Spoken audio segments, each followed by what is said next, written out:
Welcome back to the Hard Skills Show, where we take a deep dive into the most challenging soft skills required to navigate leadership uncertainty, complexities, and change today and into the future.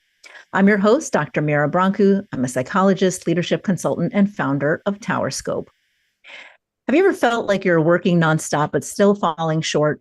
You're checking every box, you're attending every meeting, you're still wondering, is any of this actually moving the needle? Or are you a manager or leader wondering, is this the best I can get out of my people? Are they performing at the best levels? Are we efficient enough? You might be asking yourself the wrong questions. This episode cracks open the myth of busyness and builds a new definition of real productivity, one that actually holds up in today's complex, chaotic world. And a really good topic for this season's focus on endurance and leadership, because endurance and leadership isn't about doing more. It's about doing what matters for the long haul. So whether you're a leader managing a team or simply trying to support your colleagues, this conversation is for you. And I'm super excited to introduce my guest today, Emma Browning. Emma is a management consultant and founder of Paradox Consulting Partners, a woman-owned consulting company and certified B Corp that aligns talent strategy with business strategy to create high-performing, great places for all to work. She has her MBA from Duke University's Fuqua School of Business and has advised hundreds of clients, including Fortune 100 and 500 companies, over her 20-year consulting career. And she's an expert in helping organizations operate both productively and equitably through structure, process, and systems design. And I have the distinct pleasure of having to know her since I started my business, and I went to see a talk that she delivered that I just loved so much that I went right up to her and introduced myself, and we've been good friends and colleagues since then. So welcome and great to have you on the show, Emma. Thank you. I'm very happy to be here. And by requirement, being my friend and colleague, she kindly danced to my song in the beginning of the show. Even though she's an introvert by nature, and I love that. So, Emma, you started out in the nonprofit world, and now you've got this hybrid company, right? It's a company for profit, but like mine, which is a social impact company, you went a step further and turned it into a B Corp, which actually takes an incredible amount of accountability and administration to measure your impact and to demonstrate your impact every single year. So, I think that already demonstrates one of your core values, which is to have a business for good, right? For the greater good. And one of your core values you shared with me is to create a kinder, more equitable world. Now, today we're talking about productivity. And you've gotten very interested in this topic. You've done a study on it. We're going to talk about it. But I think most people, when they think about productivity, they don't think equity and social impact, right? They think these two must be at odds. So how do you make the connection between these things? Yeah, it's a great question. And there is a reason that my company is called Paradox. I am full of paradoxes. I Beautiful. love I love business. But to answer that question, I'm going to describe kind of why I decided to do this study on productivity in the first place. And the reason was I was really having a lot of conversations that were more kind of back office conversations or kind of closed office or kind of side conversations with leaders and also with team members. And the conversations were going something like this. The leader would pull me aside and say, gosh, like I'm having a really hard time just getting my team to be productive. I just can't get people to work. Like, I don't know what's going on. What advice do you have? And I was having a lot of leaders saying this to me. And then at the same time, I was having team members also, complain and say, gosh, like, I want to be productive. I don't understand what this organization is doing.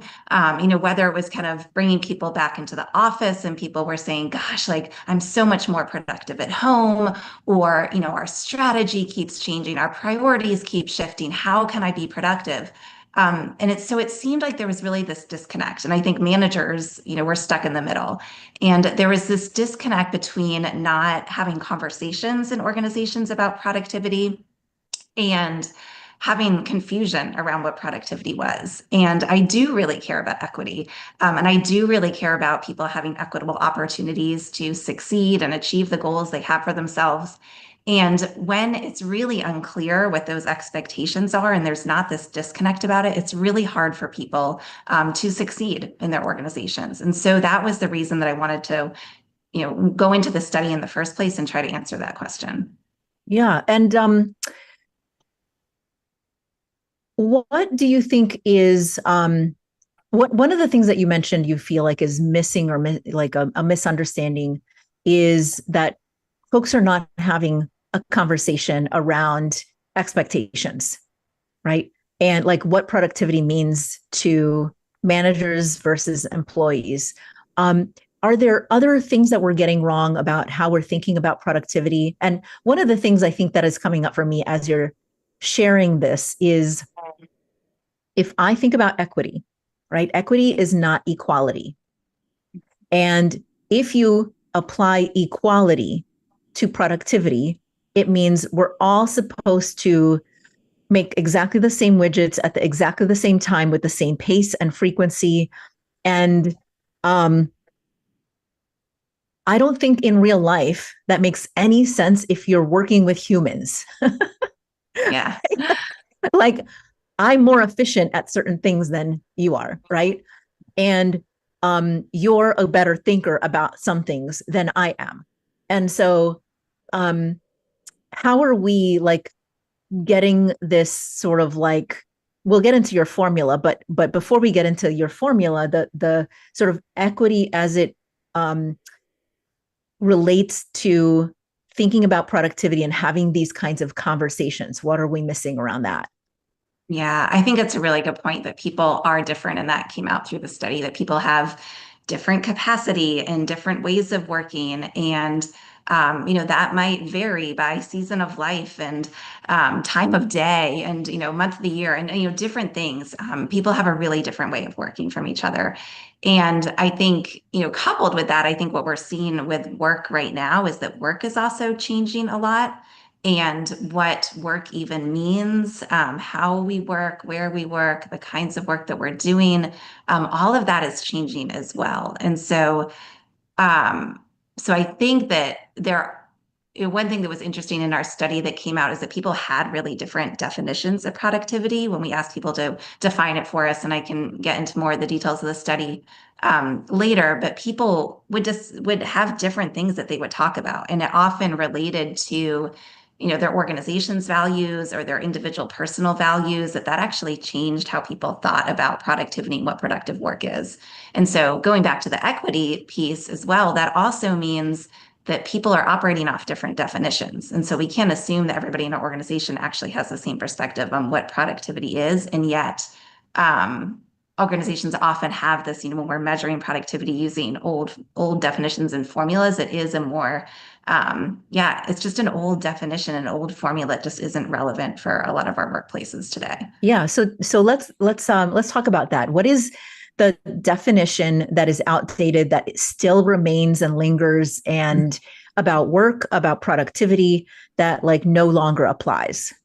Yeah. So labor productivity formula is output per hour of labor. That's how it's measured. Kind of in macroeconomic, publishings. That's what it is. It's output per hour of labor. And I think for the reason it's outdated in many ways and that's not relevant to our workplaces is, well, one, in our study, when we talked to leaders about what productivity is, everybody said it's not about output, it's about outcomes.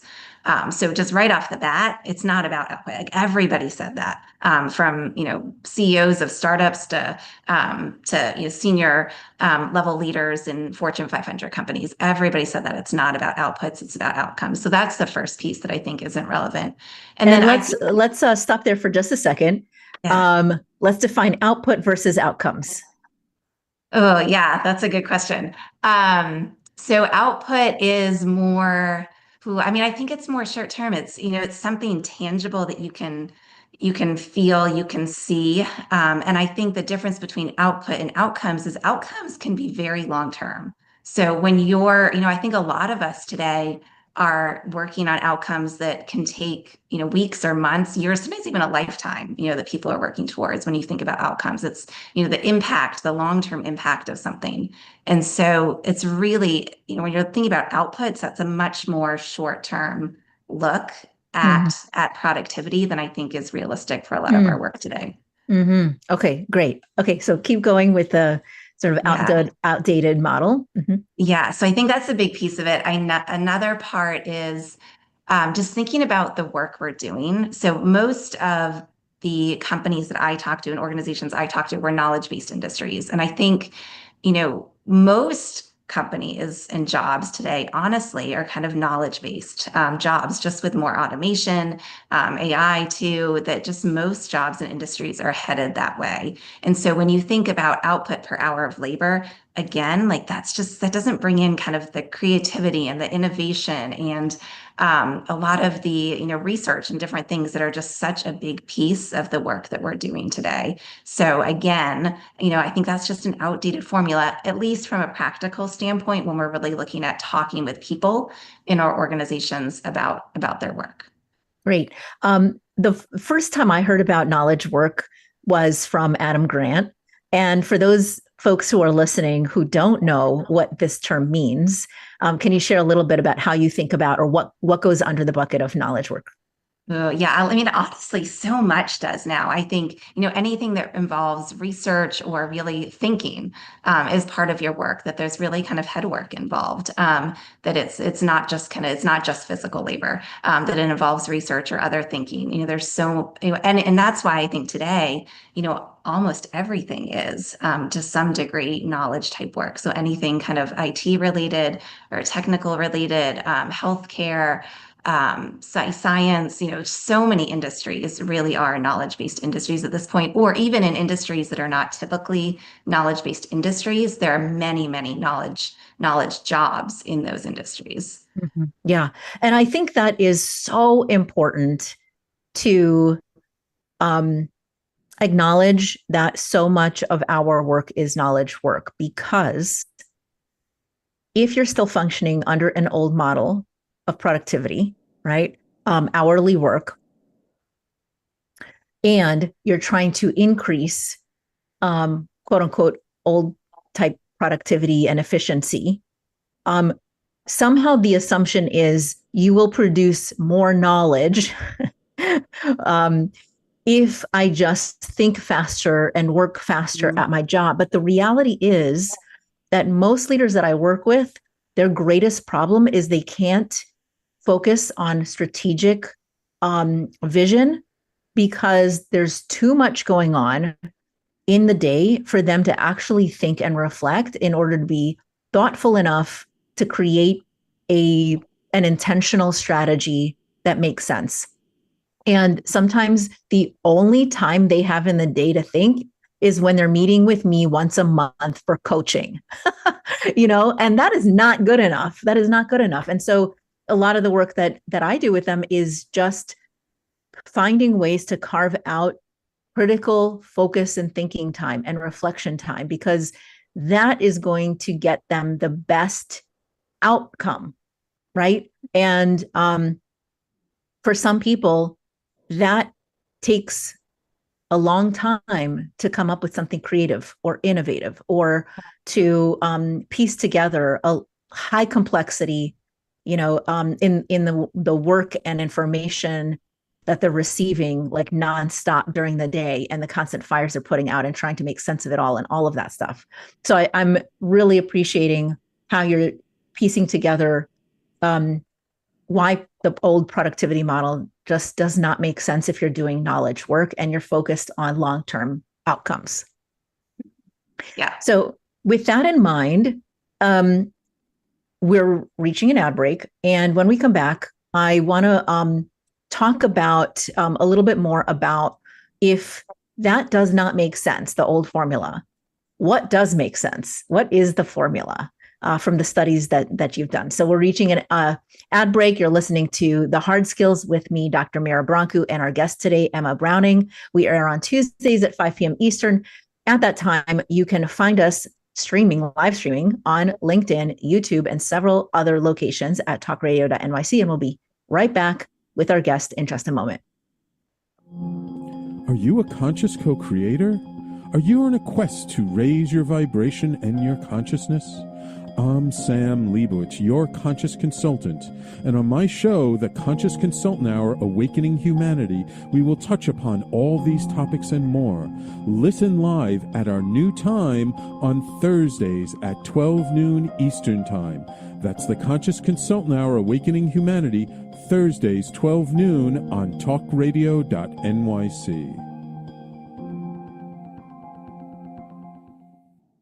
Are you a high-achieving, growth-oriented leader? Are you interested in developing your authentic leadership while creating a healthy, inclusive workplace? Hi, I'm Dr. Mira Brancu, host of The Hard Skills on talkradio.nyc at 5 p.m. Eastern on Tuesdays, where we discuss how leaders develop the hard skills needed to make a greater impact. We interview experts, have live coaching, and tackle these challenges.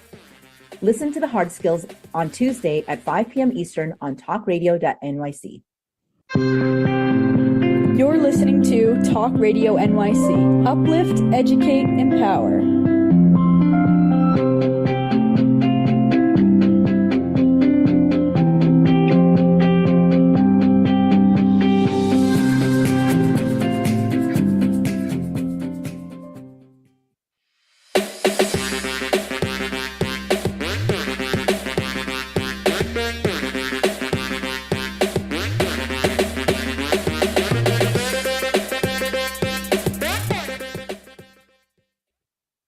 Welcome back to The Hard Skills with me, Dr. Mira Brancu, and our guest today, Emma Browning, who's talking about the new formula for productivity.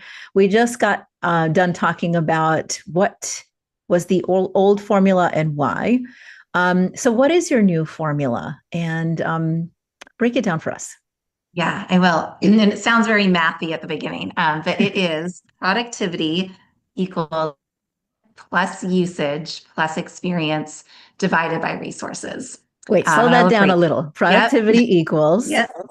So let me go through each of those pieces. Yes. So starting with, productivity equals, the first piece is movement. And so movement measures forward progress towards goals and objectives. And I think this is probably the most obvious or simplest part of the formula. Most organizations have goals and objectives. I mentioned earlier about how it's, outcomes are really important versus outputs. And the reason we don't have outcomes in the formula is because a lot of them can, take a lot of time to get to. And so if you're trying to measure your productivity today, sometimes it's hard to measure outcomes because, it may take months or years to get to some of those outcomes. So if you're measuring that forward progress towards goals and objectives, that is your progress towards outcomes. So that's the first part of the formula. Second part of the formula is usage. And so usage measures people's engagement or application or use of whatever it is that was produced or created or served. And so that's the second piece is usage. So it's actually using whatever it is that was created. And this part I think is really important because we can spend time and effort and energy, creating something or doing work, but if nobody ever sees it or applies it, or we don't learn anything from it, then the time that we spent doing that wasn't as productive as it could have been. So that's the second part of the formula. The third part of the formula is experience. And experience measures people's experience with the work or work product. So sometimes there's a little confusion here and people think that it's about kind of the skills or experiences that the people have. That's not what we're talking about. We're talking about somebody's experience with whatever it is that you produced or did. And so that experience, it could be your own experience. So if you're thinking about your own productivity, what was your experience? Was it a positive experience working on this or not?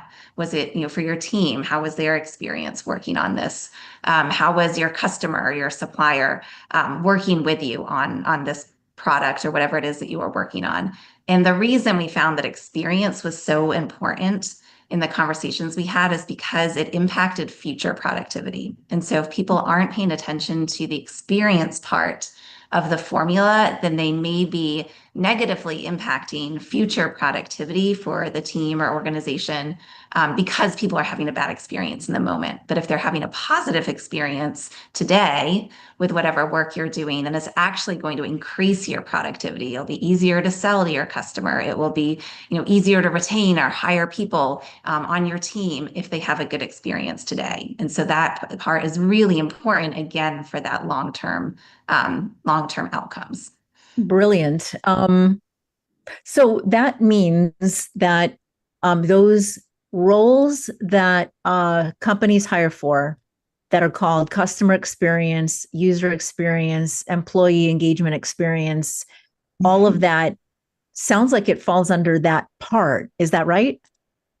Yeah, I mean, those roles are super important for experience. So absolutely, they would. But I would also say that if you're thinking about this at individual level or team level or organization level, all the pieces of this formula apply. Mm-hmm, mm-hmm. Okay. And then people's the usage piece. Mm-hmm. Is that only customer experience for the usage part? Or how is that? How do you separate that from the experience part? Yeah. So the usage is, think about it this way. Has anybody ever thought about or created, say you had to make a report for something, and you spent all this time creating a report that was done internally, but nobody ever used it or looked at it. All of that was just wasted time. And that can be really, really frustrating. So it can actually impact experience too. Or think about, a scientist doing research. And if they spend all this time doing research and nobody ever reads that research or applies it, or if they themselves, it might not even be other people, if they themselves don't actually use it or refer back to it or learn anything from it, then it wasn't as productive as it could have been. Contrast that to a scientist who does all this research and, it's used by lots of other researchers. Lots of people read it. People learn new things about it. They learn a lot that informs more research that they're doing. Then that would be much more productive. So it's not, it could be internal customers, but it could be yourself as well. So it's not necessarily just your external customers. It really is whatever you're doing or creating. Whoever is engaging with that, the more engagement there is with that, and the more that it's actually used, the more productive it is.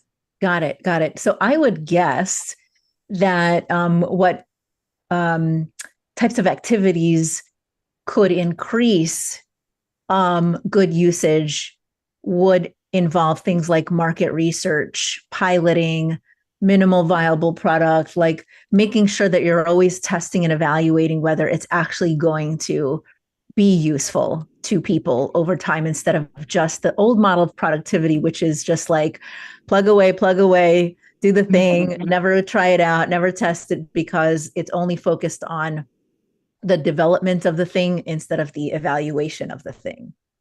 Yeah, I think that's right. And I think the other parts about usage that I think are important is often it's not just dependent on ourselves. So I think, again, the old definition of productivity can be very kind of individual focused and kind of checking off the boxes and getting things done quickly.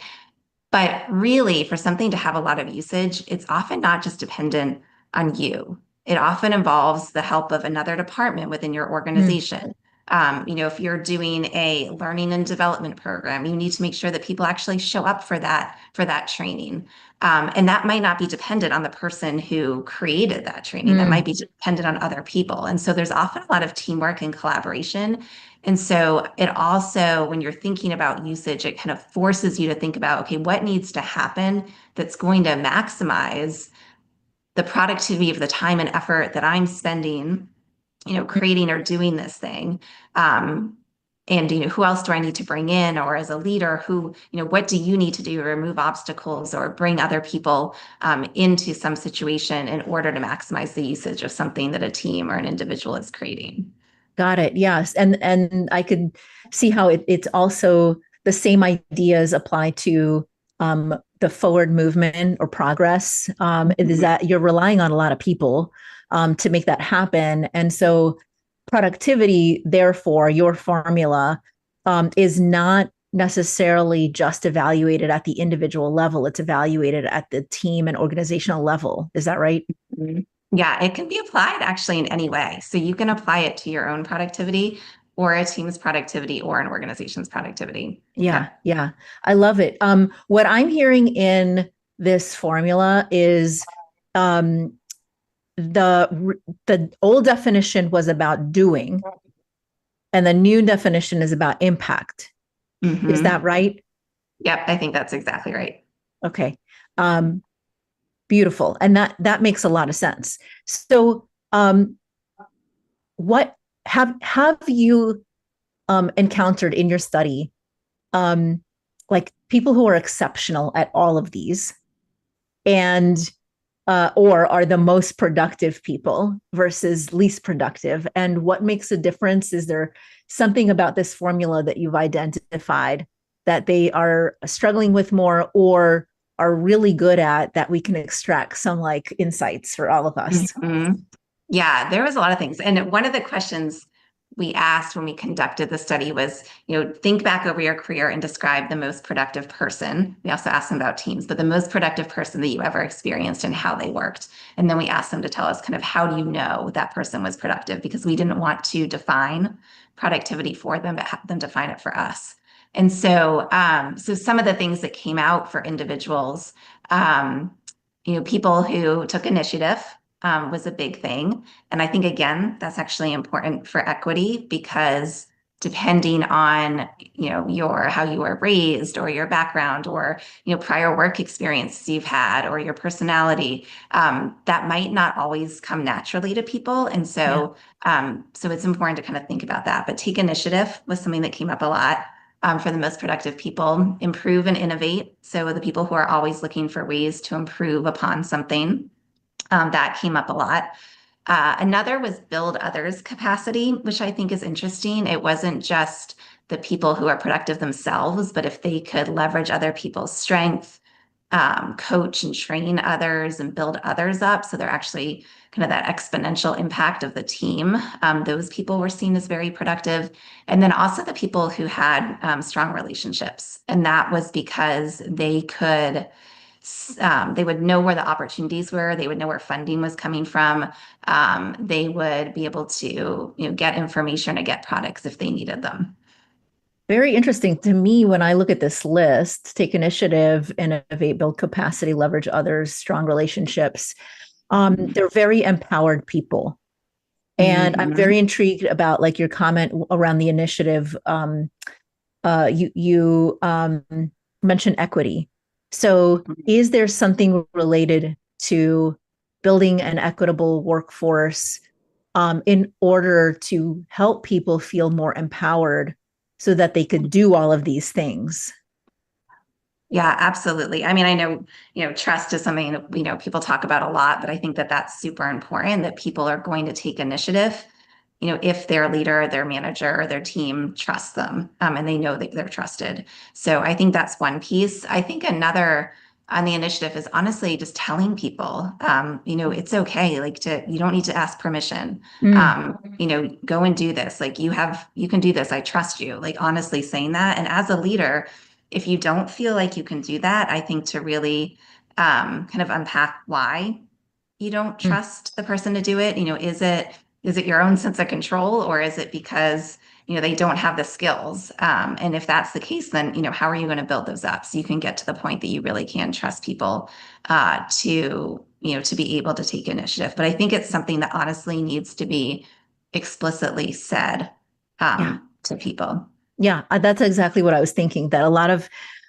managers and leaders don't think about literally just saying, I want Hmm. you to take initiative. This Yeah. is what I'm looking for. Or I'm looking for, a workforce or a team that innovates, that shares their ideas, that can leverage others' skill sets, that can demonstrate strong relationships and build them. Like these are assumptions I think many leaders make, that like everybody knows that. And that is not the case. You just Hmm. have to always over communicate those kinds of things if that's actually what you're looking for. I also do think that a lot of leaders don't know that that is what they're looking for or need.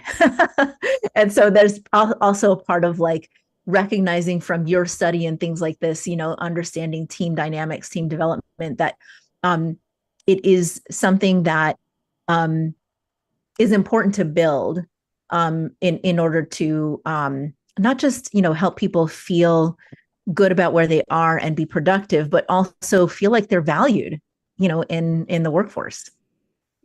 Yeah, there were two great quotes from the study around the initiative. One was a leader who said, we really want productivity plus, but we don't ask for productivity plus, was one quote that I thought was a really good point. And the other one was that initiative is the thing that we don't know we need until we get it. So it was kind of that idea that, once you get it, for people who are like, oh, that was productive. That's what I needed. Yeah, I remember my first hire when I hired my assistant, and I've had many assistants, and it was the ones that took initiative that finally made me realize, oh, that's what I need, that I never asked for, but I desperately needed that, and I really appreciated it when it happened, and I noticed that. Yeah. Mm-hmm. So you're listening to The Hard Skills with me, Dr. Mira Brancu, and our guest today, Emma Browning. And we are reaching an ad break. And so we're going to take a break. We're here live on Tuesday at 5 p.m. Eastern. If you're listening or watching right now, we're on LinkedIn, YouTube, Twitch, and several other areas. And we will be right back in just a moment. Hey everybody, it's Tommy D, the nonprofit sector connector, coming at you from my attic. Each week here on talkradio.nyc, I host the program Philanthropy in Focus. Nonprofits impact us each and every day, and it's my focus to help them amplify their message and tell their story. Listen each week at 10 a.m. Eastern Standard Time until 11 a.m. Eastern Standard Time, right here on talkradio.nyc. Hi, I'm Linda Marsanico.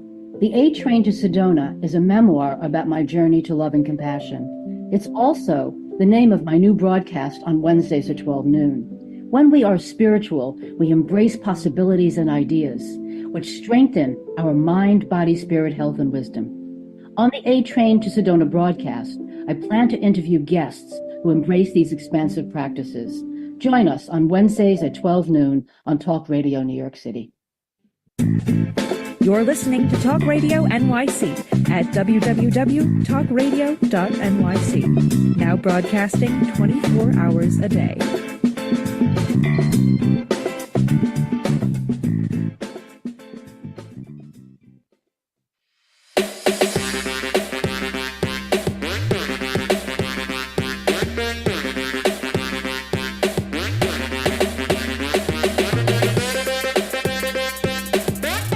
Welcome back to The Hard Skills with me, Dr. Mira Brancu, and our guest today, Emma Browning, and we're talking about a new definition and formula for productivity. And your study describes superhumans, the concept of superhumans. Is that similar to what we were just talking about with what it takes to have a high productivity level, or is this like another level above that? Yeah, this is a little bit different. And this was a word that, we just coined to describe some of the people that we are hearing about repetitively in the study. And I do want to first say that most of the most productive people that were described by the study participants were not these superhumans. Most of them were people who, were really good at project management. They planned their time. They knew what they should be focused on. And so they said no to a lot of things. That was who most of these productive people were. And they weren't the people who, worked really long work days or worked incessantly. Most of them weren't.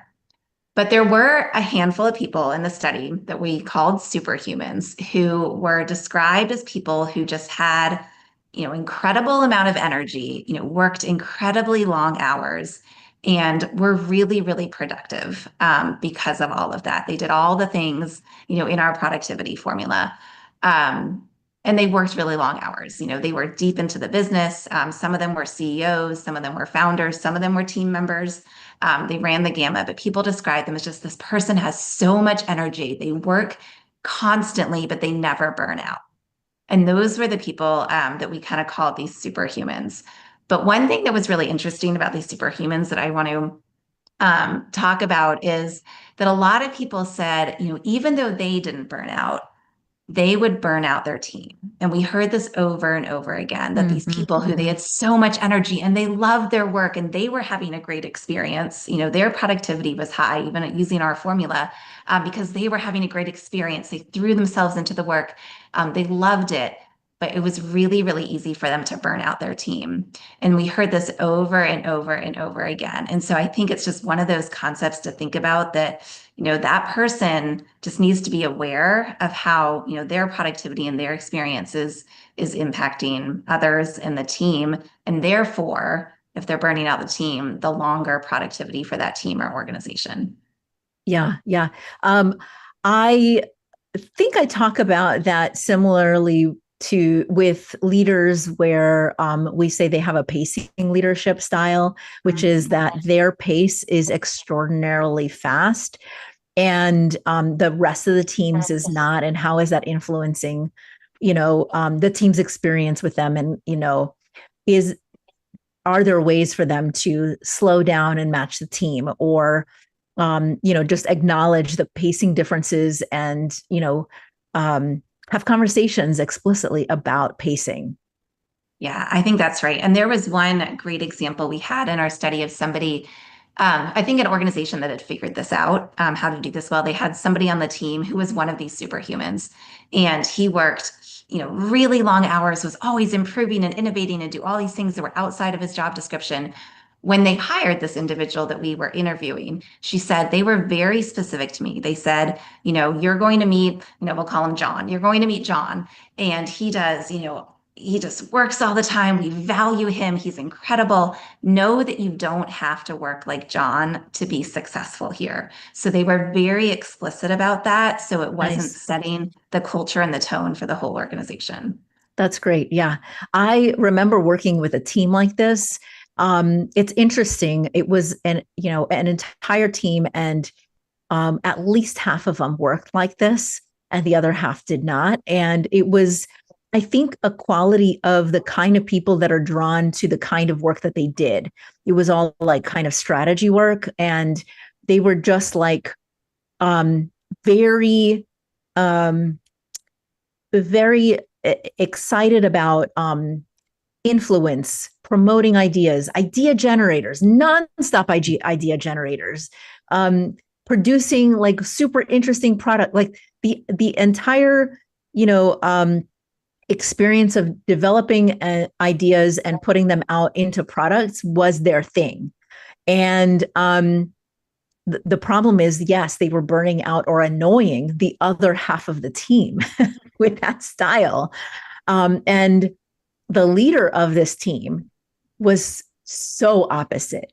He was calm and, chill and relaxed, and took his time and thought through a lot. And, they didn't realize that they had such distinct styles that was causing friction. And it was just about talking about that kind of style too. Yeah. Yeah. I think that's a great example. Okay. Now, so it's clear to me how this relates to endurance in leadership, right? If you're thinking outcomes that could take years, sometimes to get to, if you're thinking about impact in the long run, and how do you set yourself up for success when it comes to making progress on, how people actually use and engage in the work, the service, the product, whatever that is, and the experience, that means that you really need to take a much longer term, big picture perspective on productivity. And I'm curious about when you come into an organization and you present this, how do you help them shift that mindset from, yeah, but we need to get X, Y, and Z done, and so is not performing at the level of blah, blah, blah, which is a very tactical short-term thing, into not only changing the mindset, but like sticking to it, like only staying at that higher level, long-term endurance leadership kind of view?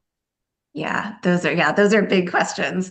I think that One is, I think just looking at productivity in this way and actually putting this definition around it expands people's thinking about what productivity is. And I think that one nuance too, because we also talk about performance and people will say kind of what's the difference between this definition of productivity and performance and kind of long-term performance. And I think there's two differences. I think that one, there's a resource piece to it. So really thinking about the time and the energy and the money that are being directed towards the activities that will help maximize the movement, the usage, and the experience. And then I also think there's when you're thinking about productivity, you are thinking about what you're doing today. So you're thinking about your immediate activities, your short-term activities, but you're thinking about how those are going to impact those longer-term outcomes. And I think it can be really tough sometimes to think about, gosh, is what I'm doing today, is that going to have impact? Is that really going to, down the road impact those long-term outcomes? And I think that what this formula does is it helps us say, okay, we know based on this research that these are the things that are going to impact long-term outcomes. So let's make sure that we're focused today on those activities and investing all those resources into those pieces that are going to do that. So I do think that it helps teams just expand their thinking and have really common language to talk about productivity in this way. And you can assign metrics to these as well. So, it's hard to kind of divide it by resources, but you can look at, specific metrics around your goals and objectives and what your performance is related to those. And you can look at usage and have, some specific metrics, and even for a team to really identify, okay, what are those usage metrics that are really important and whose experience matters the most for our team's future productivity, and really identifying who those people or groups are. Having that conversation can start to shift, what the focus is for that team. Yeah. And I think that your comment before about like the other characteristics that help people be very productive, what included project management and, people who are good planners and who can say no when needed. Like, it's amazing to me how few managers and leaders do this well, and how few team meetings incorporate this, into their work. And I find that is a skill set that addresses what you just said about moving back and forth from long-term to short-term and measuring the short-term in a way that tracks how is this aligned with our long-term vision around these areas. Yeah, that's a really good point. And we heard about that project management a lot. And often in our study, the way it played out when we asked about kind of the most productive teams, somebody would describe a team that was incredibly productive. And they would say, a lot of that is because we had, Susie on this team, and she was such a great project manager. She taught us all the skills and just kind of how to apply this to our work. And that just became the standard practice for our team. And then that team became really productive, which meant that they weren't scrambling. They were having a better experience. They were planning things out, so they had higher usage. So all the pieces were starting to flow together. Excellent. Excellent. So let's get into tactics.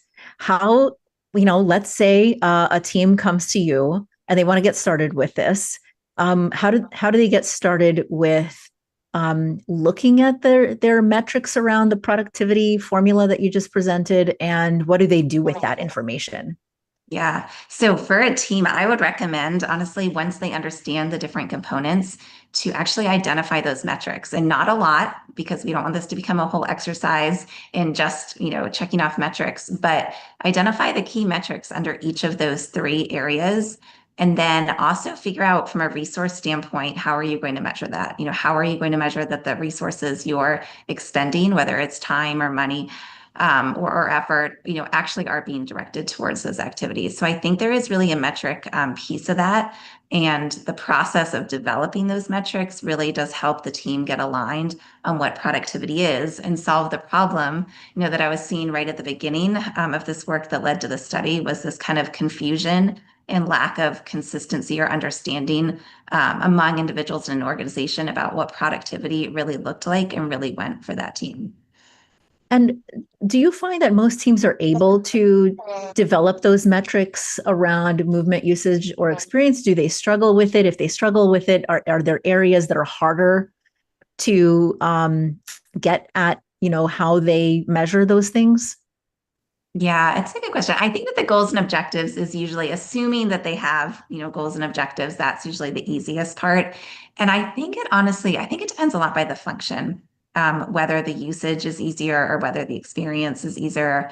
Somebody is very customer focused, it's going to be more, customer metrics around experience. But if you are a team that's more, internal customers, if you're an IT, department, for example, whose experience matters is going to be different for you. So I think that, I think it depends on the function.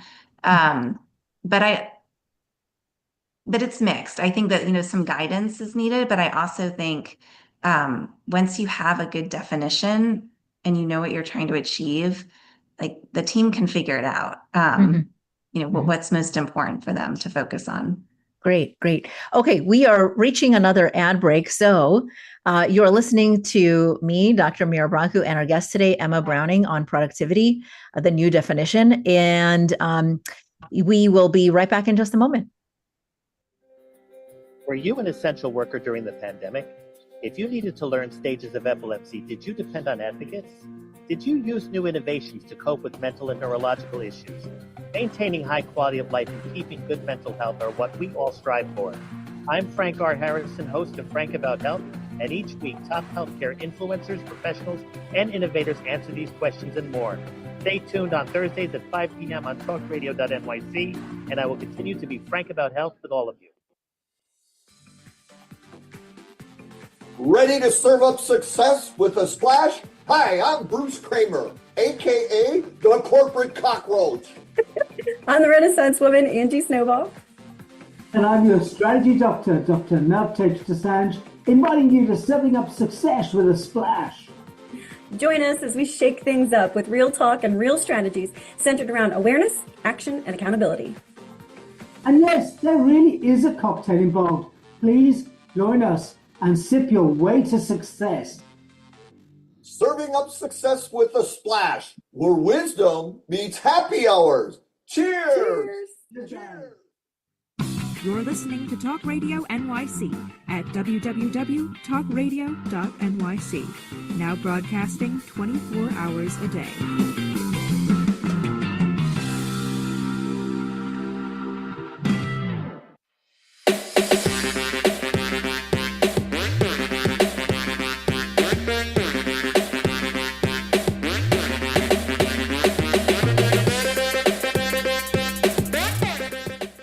Welcome back to The Hard Skills with me, Dr. Mira Brancu, and our guest today, Emma Browning. And we've talked about how teams have been able to quickly pick up this new formula and start identifying some ways to measure each in order to apply it. Have there been any teams that have found it challenging? And if so, what has gotten in the way? What are some sort of lessons learned that could be applied for others to learn from? Yeah, so I'm gonna share a story about a team or a company that wasn't using this formula and kind of how that played out and what happened in this situation. Mm-hmm. So this was one of the interviews that we had in our study. It was a company that was kind of an early entrant into a super kind of high value market. So it was a new company, super high value. They had all the potential in the world for this to be just really, really significant. And, they were doing really well, super innovative. They were at the top of their game. They were doing great.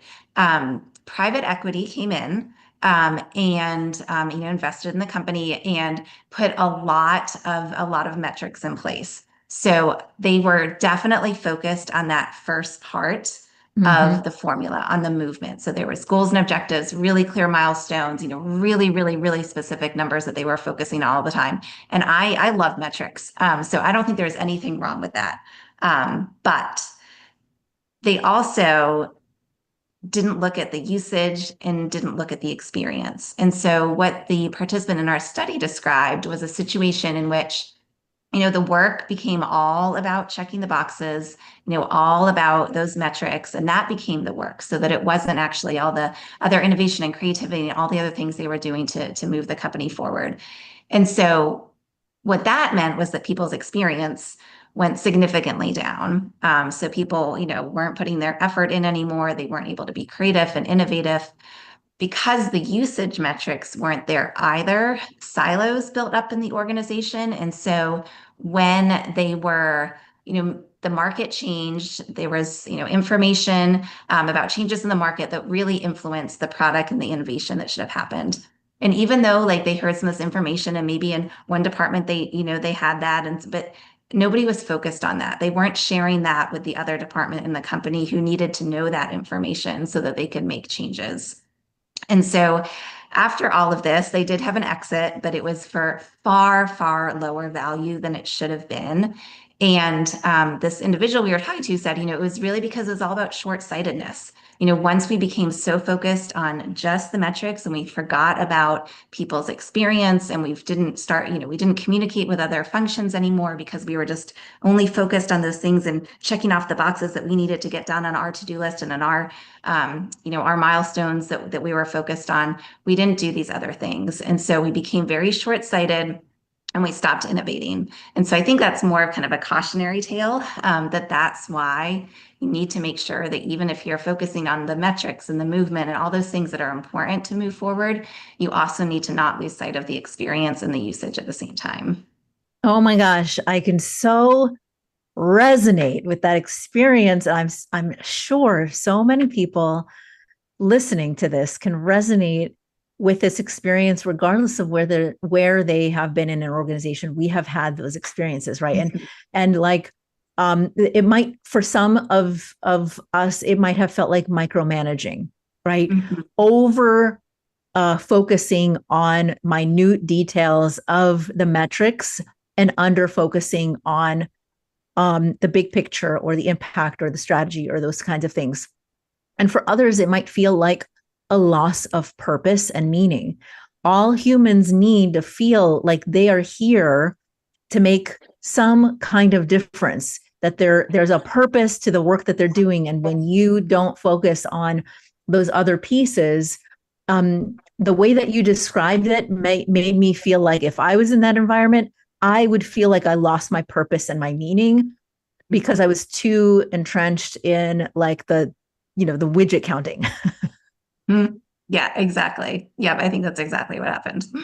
Yeah. What a great example. Okay. Now I'm going to ask you one last very quick question, a random question about you, because I've never met anybody in my life that has never had an experience with being burned out. What about you and your interest in productivity is who you are as a person? Yeah, it's a really good question. And I had never really thought about this before. So let me I don't know what the connection is, but I'm gonna guess at some things. So I think for me, I do have a really strong work ethic. So I really like good work. I love business. All of that's really important to me. But I also care about outcomes. And I am very kind of values aligned in my business. And so I think you just talked about kind of, the purpose and the why. And so I think for me, I do have a good connection between my purpose and my why and the work I'm doing. I also think I'm good at recovering. I think that I'm not a perfectionist. So I think that quality really matters. And I like precision at times, but not all the time. I think when it matters. And I think that actually ties to the productivity formula, that you want to make sure that you're investing in time, resources, all that in the work that matters. I'm a maximizer, and Strengths Finders is one of my strengths. So I think that there's an element there that helps as well. My parents are British, and so we don't have that like hustle culture. So I don't know if that, impacts it as well too. And then I also, on a personal level, I did ballet growing up, and there's, you're an athlete. I think it's an athlete, but so there's a lot of kind of endurance associated with that. But honestly, we breathe and stretch a lot too. So maybe there's an element of, there's just a lot of breathing, a lot of, kind of recovery that happens. So I don't know. I don't know why, but all of that combined, maybe. All of that makes perfect sense. I think that's so interesting. We could probably have an entire other conversation about that alone and what people could learn from that. But in the meantime, for those of you who are interested in connecting with Emma and learning more about her work, you can find her, of course, on LinkedIn, and also at Paradox CP Consulting Partners, Paradox CP Consulting Partners.com, and also on LinkedIn. So, audience, what did you take away from today? And more importantly, what is one small change that you can implement this week based on what you learned from Emma's brilliant formula?